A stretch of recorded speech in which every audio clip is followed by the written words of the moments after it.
Hello students, how are you? Good. Okay, let us start our next topic. The name of the topic is increase in supply and decrease in supply.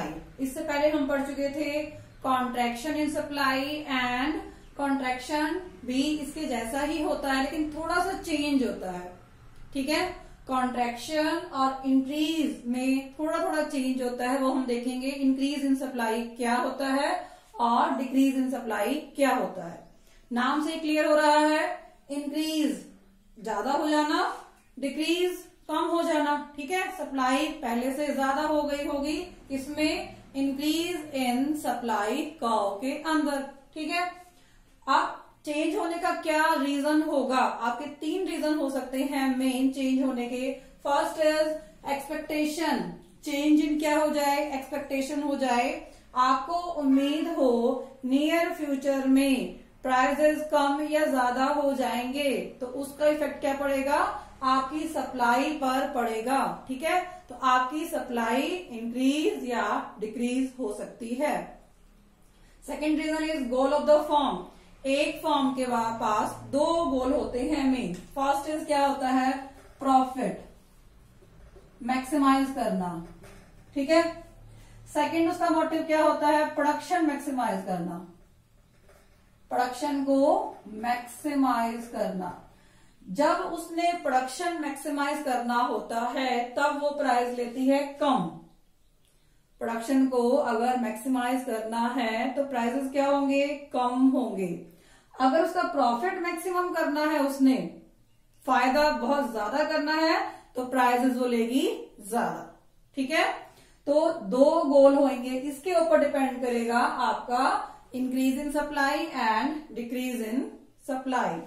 Third क्या होगा? आपकी change in technology. Technology में change हो जाए. आपको pen बनाने में पहले 40 रुपीज खर्च करने पड़ते थे. ठीक है, अब आपकी कॉस्ट हो गई है 30 रुपीज. कॉस्ट क्या हो गई है? पहले से कम हो गई है. कम कॉस्ट होगी तो प्राइसेस क्या हो जाएंगे? कम हो जाएंगे. हो सकता है आप अपनी सप्लाई को इंक्रीज कर दो. ठीक है, तो ये रीजन भी हो सकता है सप्लाई के इंक्रीज या डिक्रीज होने का. ठीक है, 3 मेन रीजन है आपके. अब हम आएंगे कि सप्लाई इंक्रीज या डिक्रीज होती कैसे है, इसका टेबल कैसे है और इसका डायग्राम कैसे है. ज्यादा एक्सप्लेन नहीं करेंगे हम इसको, क्योंकि मेन जो बच्चों को टेबल और डायग्राम नहीं समझ में आता वही मैं सोचती हूँ समझाने की ज्यादा कोशिश करूं.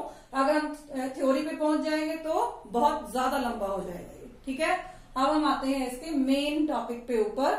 मेन टॉपिक क्या है? आपकी टेबल बनाना और इसका डायग्राम ड्रॉ करना. टेबल में आप लोगे first is prices of x commodity and quantity जिसकी आप सप्लाई कर रहे हो. ठीक है, प्राइसेस कितने हैं आपके? 10 है. आप 20 गुड्स की सप्लाई कर रहे थे पहले. ठीक है, प्राइसेस क्या रहे? 10 ही रहे और आपकी सप्लाई क्या हो गई? बढ़ गई. ठीक है, हो सकता है आपने अपना गोल चेंज कर लिया हो. आपका गोल चेंज होगा, प्रॉफिट मैक्सिमाइज से हटकर प्रोडक्शन मैक्सिमाइज हो गया हो. जब प्रोडक्शन मैक्सिमाइज हो जाता है गोल आपका, तो आप अपने उतने ही प्राइसेस पर अपनी सप्लाई को बढ़ा देते हो. ठीक है, ये क्या होता है? प्रोडक्शन मैक्सिमाइज करना. ठीक है, इसे हम क्या बोलेंगे? इंक्रीज इन सप्लाई हो गई है. प्राइसेस के सेम होने पर सप्लाई का बढ़ जाना क्या हो जाएगा? Increase in supply curve. आपका सेम यहाँ पर OX एक्सिस पर आप क्या लोगे? क्वांटिटी एंड OY पर आप क्या लोगे? प्राइसेस. क्लियर? सबसे पहले क्या था? प्राइसेस कितने थे? 10 थे और आपकी क्वांटिटी कितनी थी? 20. Prices is 10 and quantity is 20. ठीक है, अब क्या हो गए हैं? प्राइसेस इज 10 और क्वांटिटी कितनी हो गई है? 30. ये क्या है? 30. कहां पर आ गए हो आप? यहां पर. ठीक है, तो ये क्या हो गया है? आपका नया वाला सप्लाई का जो क्या हो गया है? S2 हो गया है. ठीक है, हम इसमें 3 कर्व भी बना सकते हैं. आप चाहो तो 2 कर्व भी बना सकते हो. आप अज्यूम कर सकते हो जब प्राइसेस 10 थे तो आपकी सप्लाई 10 थी. This is your first diagram. जब प्राइसेस 10 थे आपकी सप्लाई कितनी हो गई 20 हो गई। This is your second diagram. Prices जब 10 थे और आपकी सप्लाई हो गई 30, this is your third diagram. आप सिर्फ दो चीजों से भी काम चला सकते हो, किससे, S1 और S2 से।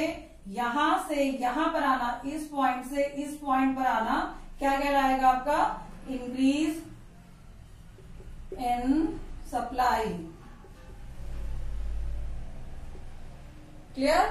अब आप आ जाते हो इसके ऊपर जहां पर आपका है डिक्रीज इन सप्लाई। डिक्रीज का मतलब क्या होता है, कम होना। आप प्राइसेस क्या है आपके 10 है, आपकी क्वांटिटी क्या है 30। आप पहले ज्यादा चीजों की सप्लाई कर रहे थे, ठीक है। प्राइसेस के 10 होने पर आपकी क्वांटिटी कितनी हो गई 20। आपने सप्लाई को कम कर दिया। क्या रीजन होंगे, या तो कोई एक्सपेक्टेशन होगी आपकी, या आपका फॉर्म का गोल चेंज हो गया होगा, या आपकी टेक्नोलॉजी चेंज हो गई होगी, ठीक है। हो सकता है कि आपके प्रोडक्शन की कॉस्ट ज्यादा हो गई हो। जब कॉस्ट ज्यादा होगी तो आप क्या करोगे, पहले से कम क्वांटिटी की सप्लाई करोगे, ठीक है। ये रीजन हो गया किसके लिए, डिक्रीज इन सप्लाई कर्व, ठीक है। अब हम इसके डायग्राम पे आएंगे। यहाँ आपका OX एक्सेस जहां आप लोगे quantity, this is your OY axis जहां आप लोगे प्राइसेस। सबसे पहले क्या था टेबल में, प्राइसेस 10 क्वांटिटी 30। प्राइसेस 10 क्वांटिटी आप ले सकते हो यहाँ पे 30, या आप 20 ले सकते हो, ठीक है। ये क्या हो गई 30। प्राइसेस 10 क्वांटिटी कितनी हो गई आपकी 20। पहले क्या था 10 पर आप ले रहे थे 30। ये बनाओ एक लाइन किसकी, सप्लाई का होगी, ठीक है। फिर आप दूसरी लाइन बनाओ, prices 10 quantity 20। Prices 10 quantity 20। This is your second supply curve, ठीक है। यहां से यहां पर आना, इस कर्व से इस कर्व पर मूव करना क्या है आपका, decrease in supply curve. Clear. Increase in supply curve और decrease in supply curve, I hope clear हो गया होगा। कोई डाउट है तो आप कमेंट बॉक्स में जाके पूछ सकते हो, और कुछ और भी समझना है तो भी आप कमेंट बॉक्स में जाके राइट डाउन कर सकते हो। Okay, thank you students.